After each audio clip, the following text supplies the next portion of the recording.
Based on intelligence, test scores. Ayan na po, ang keyword, intelligence. May nakakaalala ba dun sa ating mga definitions? Ayun, ako, tumpak na naman, tumpak eh. Dahil ang tamang sagot po ay IQ definitions. Ay, perfect. Ito, distorted vision at all distances. Sabi ko po to, at all distances. Walang near, walang far, at all distances. Tama.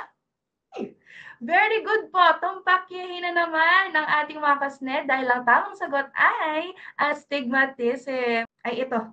Coach, yun na naman, skip nyo na yan. Alam nyo na to. Okay? Pero take note, speech or language.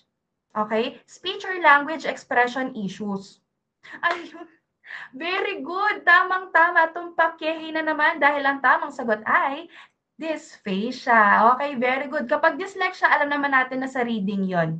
Yun. Very good. Okay, eto nga. Sige nga. May makapagsasabi po ba sa akin ng ating acronym nung nakaraan, ang ERE? Sa UDL, walang estudyanteng maiiwan sa ERE. Ulit ha, engagement, representation, and then expression or action and expression.